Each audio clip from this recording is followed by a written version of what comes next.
나이가 들수록 우리는 점점 좋은 사람이 되려고 애씁니다. 누구에게도 밉보이지 않고 도움이 필요하면 먼저 손을 내밀고 서운하게 한 사람도 금세 용서합니다. 그게 어른다움이고 덕이라 배웠으니까요. 하지만 어느 날 문득 이런 생각이 들 때가 있습니다. 나는 왜 이렇게 지치지? 내가 이렇게까지 해야 하나? 그런데도 그 말을 입 밖에 꺼내면 왠지 내가 못된 사람이 되는 것 같아서 참습니다. 그 참음이 쌓이면 마음은 점점 말라갑니다. 정약용은 이 마음을 너무나 잘 알았습니다. 그는 사람을 돕는 일을 평생 해왔지만 결국 이렇게 적었습니다. 지나친 착함은 복을 소모시키고 지나친 인내는 마음을 병들게 한다. 정약용은 단호했습니다. 진짜 선은 무조건적인 희생이 아니라 스스로를 지킬 줄 아는 절제라고 말했죠. 그는 목민심서에서 이렇게 남겼습니다. 은혜를 베풀되 나를 잃지 말라. 이 말은 노년의 지혜에 꼭 맞는 조언입니다. 노후의 선함은 젊은 시절의 그것과 다릅니다. 젊을 땐 주면 돌아온다는 믿음으로 살지만 세월이 흐르면 깨닫게 됩니다. 주어도 돌아오지 않는 관계가 많다는 것을. 그래도 또 주고 또 참습니다. 그러다 보면 마음의 그릇이 점점 닳아 없어집니다. 정약용은 인간의 착함이 결국 탐욕과 다르지 않다고 말했습니다. 남에게 잘 보이려는 선은 내 마음의 욕심이 다른 옷을 입은 것이다. 즉, 지나친 착함은 사실 인정받고 싶은 욕심에서 비롯된다는 뜻입니다. 그 말이 마음을 찌릅니다. 노년의 삶에서 진짜 지혜는 얼마나 잘하느냐보다 어디서 멈추느냐를 아는 데 있습니다. 누구에게나 한계가 있습니다. 그 한계를 넘어서면 선함은 덕이 아니라 짐이 됩니다. 지혜로운 사람은 이건 나까지 아프게 한다는 순간 조용히 한 걸음 물러납니다. 정약용은 유배지에서 이렇게 적었습니다. 내 마음이 평안하지 않으면 그 선함은 헛된 공로일 뿐이다. 즉, 남을 위해 자신을 상하게 하면 그건 도가 아니고 미련함에 가깝습니다. 복이 달아나는 이유는 단순합니다. 마음의 에너지는 무한하지 않기 때문입니다. 매번 남에게 쏟기만 하면 결국 자신에게 남는 건 텅 빈 피로뿐입니다. 지혜로운 사람은 복을 아낄 줄 아는 법을 압니다. 그건 인색함이 아니라 내 마음을 오래 지키기 위한 절제입니다. 정약용의 말처럼 은혜는 쓸수록 값지고 마음은 아낄수록 깊어진다. 주는 것에도 속도가 있어야 합니다. 모든 친절이 선은 아닙니다. 때로는 한 걸음 물러나는 친절이 더 깊은 덕이 될 때가 있습니다. 정약용은 인간의 선함을 누구보다 존중한 사람이었습니다. 그러나 그는 동시에 착함의 함정을 가장 날카롭게 꿰뚫어 본 사람이기도 했습니다. 그가 여유당전서에서 남긴 말 중에는 이런 구절이 있습니다. 선도 지나치면 탐욕이요, 인도 넘치면 허물이다. 이 한 문장이 노년의 인간관계에 그대로 적용됩니다. 노년이 되면 우리는 오랫동안 살아온 관계를 지키려 합니다. 그래서 자꾸 양보하고 배려하고 도와줍니다. 자식에게, 친지에게, 이웃에게 좋은 어른으로 남고 싶기 때문이죠. 하지만 그 선의가 어느 순간부터 나를 지치게 한다면 그건 이미 덕이 아니라 소모입니다. 정약용은 이렇게 말했습니다. 선을 행하되 나를 잃지 말라. 착한 마음도 중심이 없으면 흔들립니다. 자기 마음을 다스리지 못한 선행은 결국 스스로를 해치는 칼이 된다고 했죠.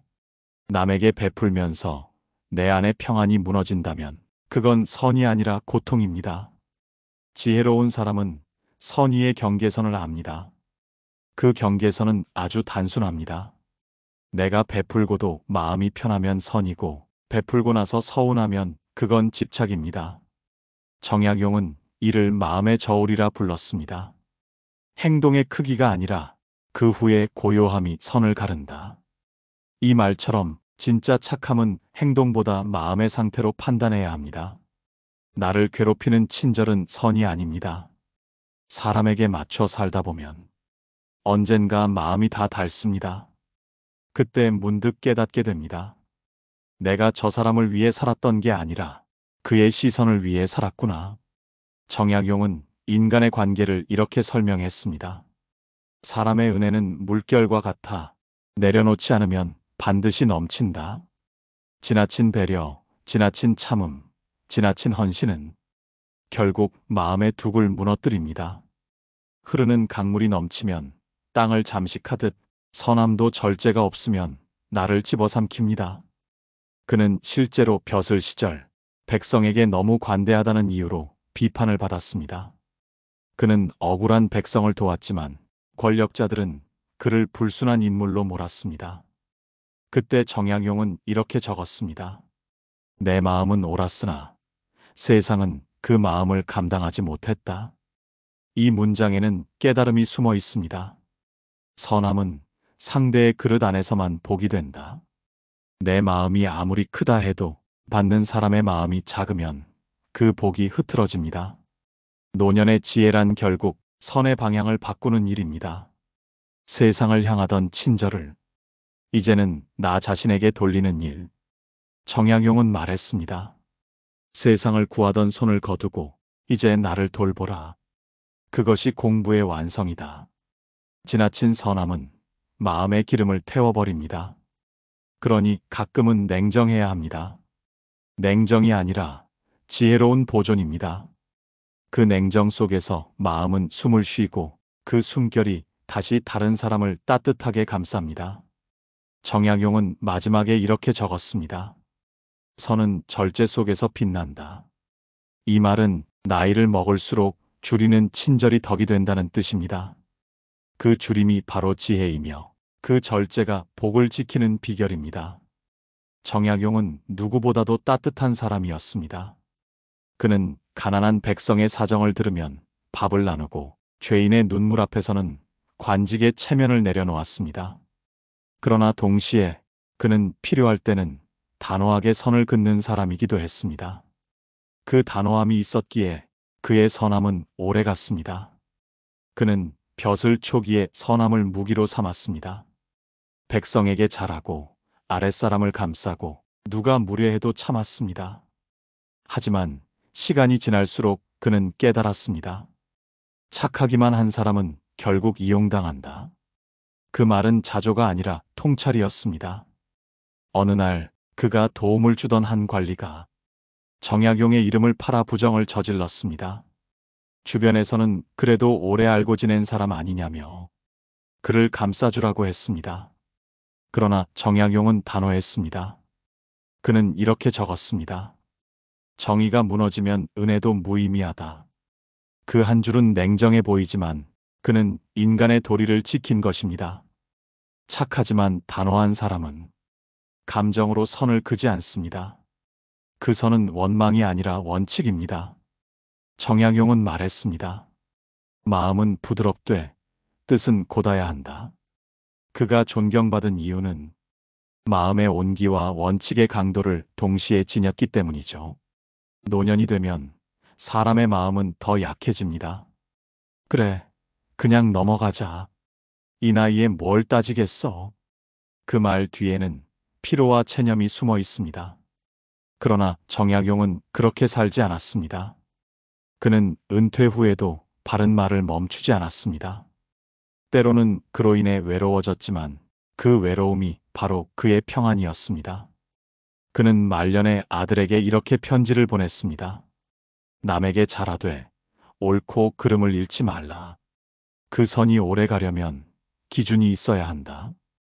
이 말은 오늘의 우리에게도 그대로 울립니다. 노년에 지혜롭다는 건 무조건 참는 게 아니라 참을 때와 그만둘 때를 구분하는 일입니다. 정약용은 또 이렇게 적었습니다. 인정은 흘러야 덕이 되나 원칙은 흔들리면 죄가 된다.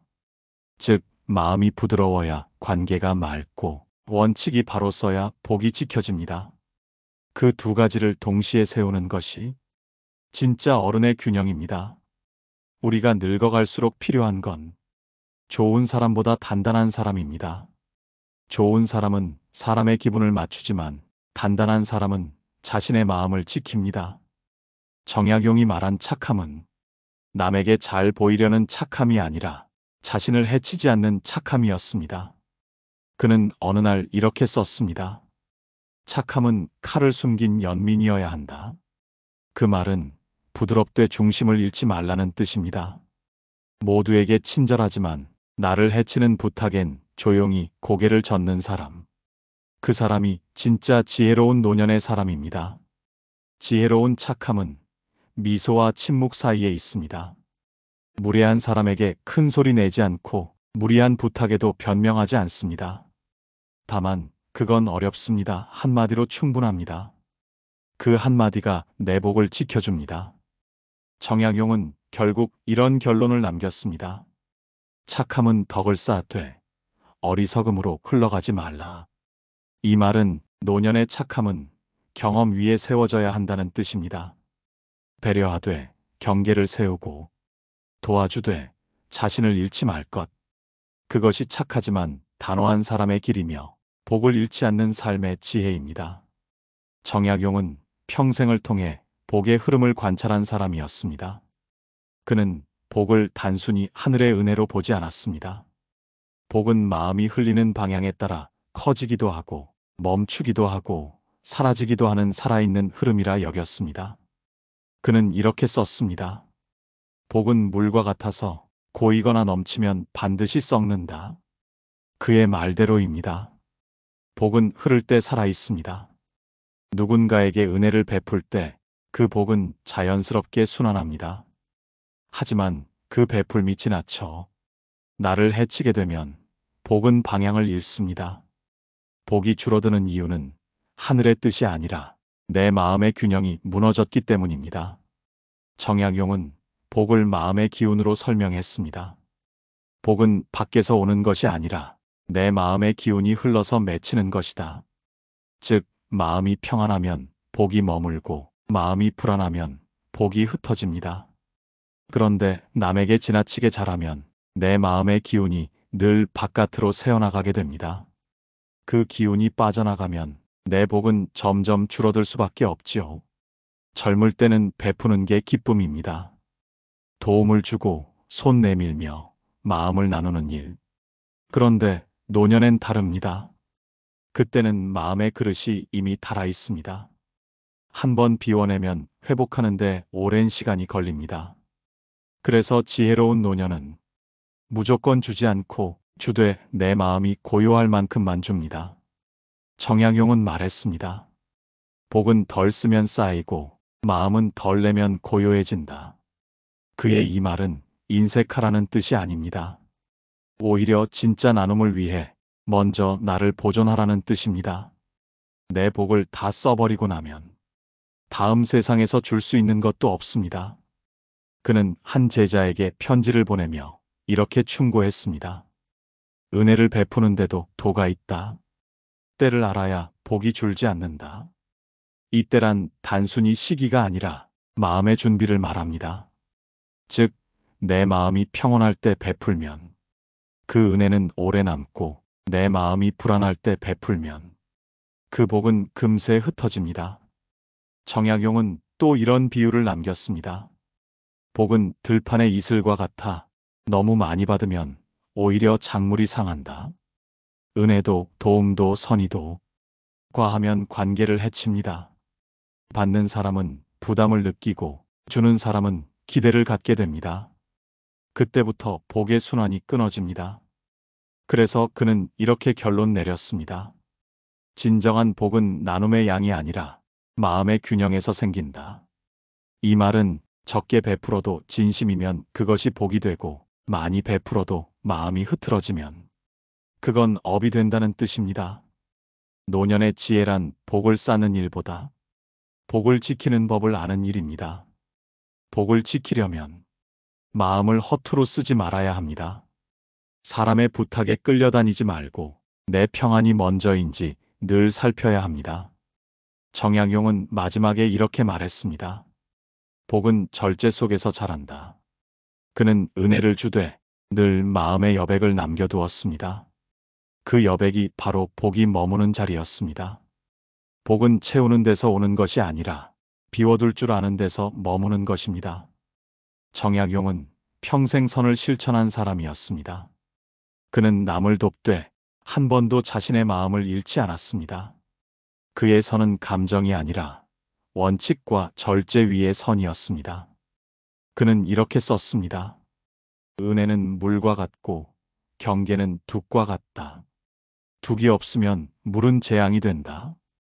이 구절은 우리에게 큰 깨달음을 줍니다. 선한 마음에도 경계가 필요하다는 것. 둑이 없는 강은 범람하고 경계 없는 선함은 결국 자신을 해칩니다. 노년의 지혜란 바로 이 둑을 세우는 일입니다. 그는 마음이 움직일 때마다 행동하지 말라고 했습니다. 즉, 감정이 선을 이끌게 두지 말라는 뜻이죠. 감정으로 돕는 선행은 대부분 후회로 끝납니다. 지혜로운 어른은 도울 때도 마음을 한번 가라앉히고 결정합니다. 그 한 번의 멈춤이 복을 지키는 문턱입니다. 정약용은 제자들에게 이렇게 당부했습니다. 선을 행하되 내가 다치지 않을 만큼만 하라. 도움의 끝은 언제나 평온해야 한다. 이 말은 단호하지만 따뜻합니다. 그가 말한 평온은 후회 없는 마음이었습니다.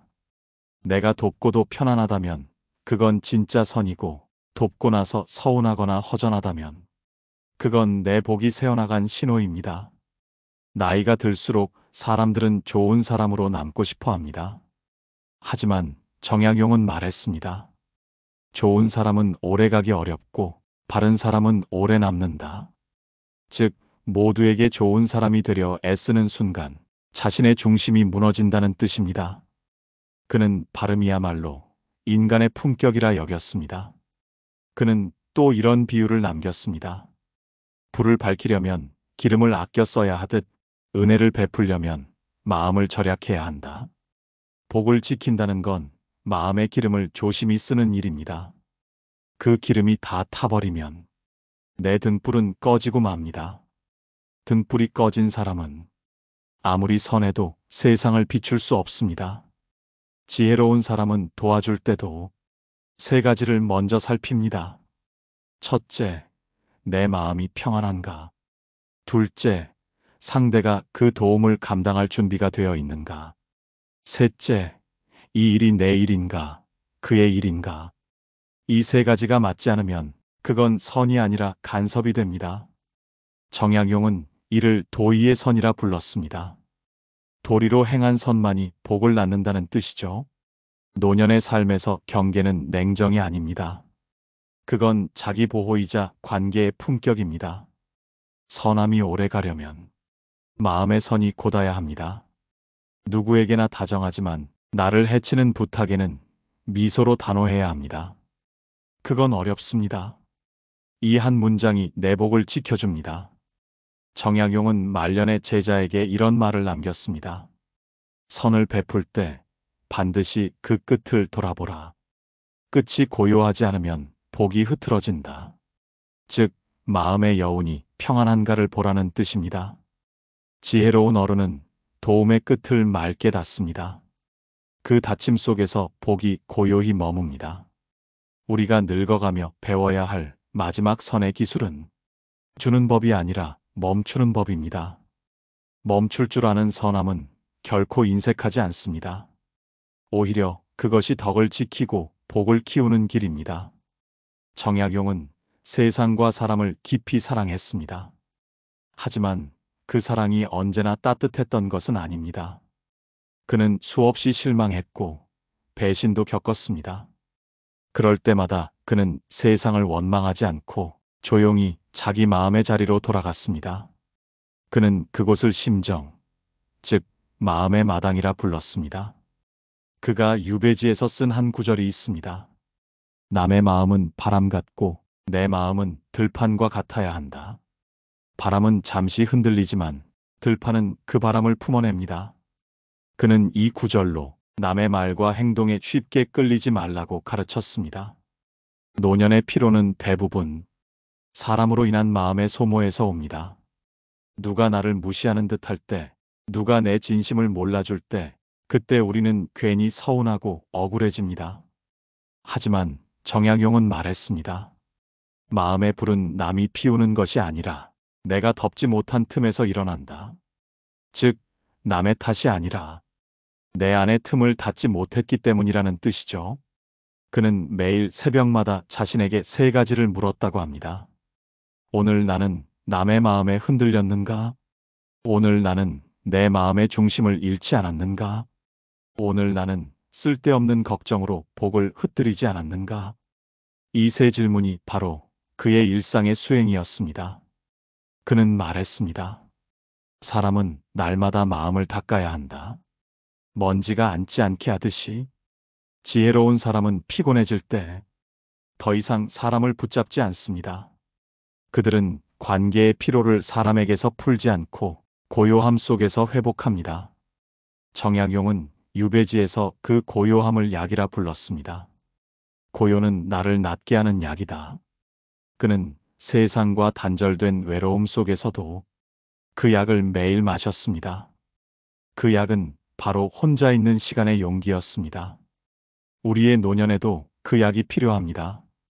누군가에게 마음이 자꾸 흔들릴 때 한 발 물러나 조용히 앉아 차 한 잔을 마시듯 자기 마음을 바라보는 시간. 그 시간이 복을 다시 채우는 순간입니다. 왜냐하면 복은 관계에서 오는 것이 아니라 고요한 마음의 자리에서 자라나기 때문입니다. 정약용은 이렇게 썼습니다. 고요한 마음은 복의 그릇이다.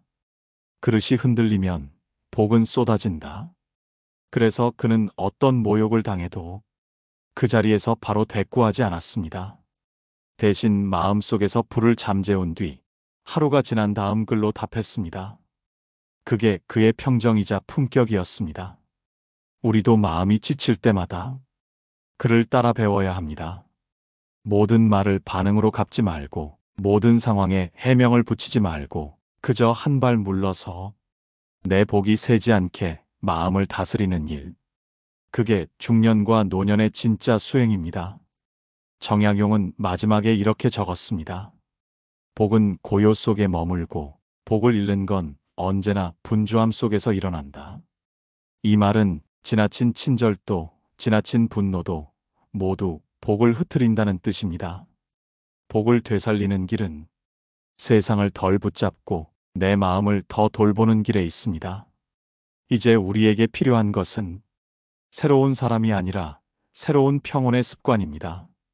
조용한 산책, 혼자 밥 먹는 시간, 누구에게도 설명하지 않는 하루의 생각들.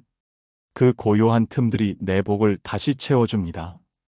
정약용의 인생 마지막 시절, 그는 이미 세상과 거리를 두고 살고 있었습니다. 벼슬도 명예도 인정받고자 하는 마음도 모두 내려놓은 뒤였습니다. 하지만 그의 눈빛은 여전히 따뜻했습니다. 그 따뜻함은 세상에 기대지 않은 평안에서 나왔습니다. 그는 생애 말년에 이렇게 썼습니다. 베풀되 기대지 말고 사랑하되 얽매이지 말라.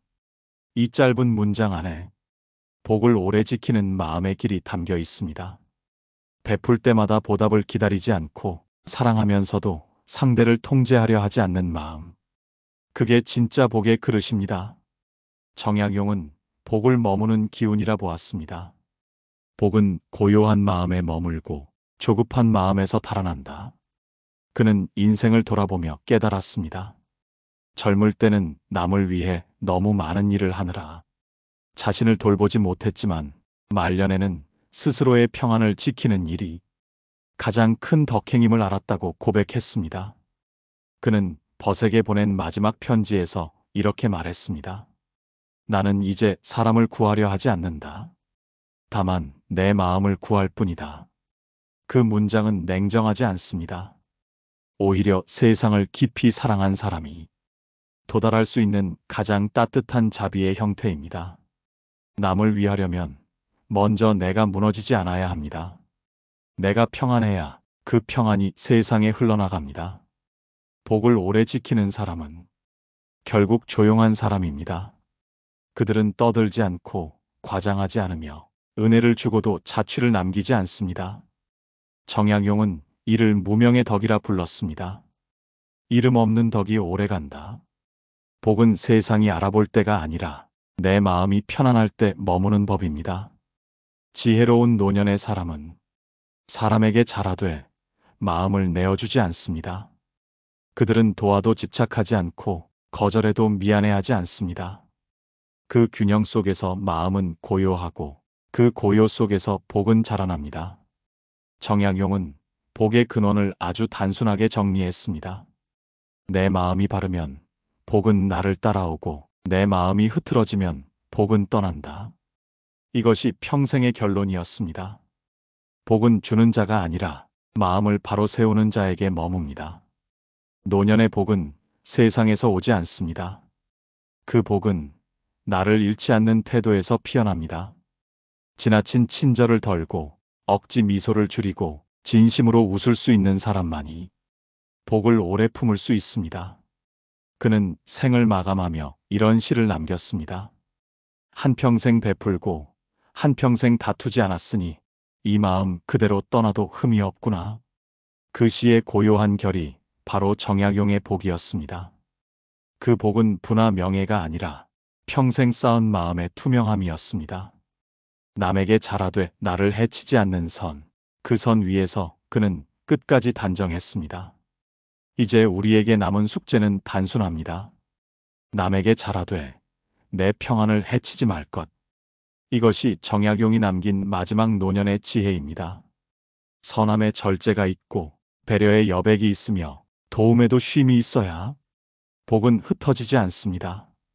그는 평생의 여정을 이렇게 요약했습니다. 복은 받는 것보다 지키는 것이 더 어렵다.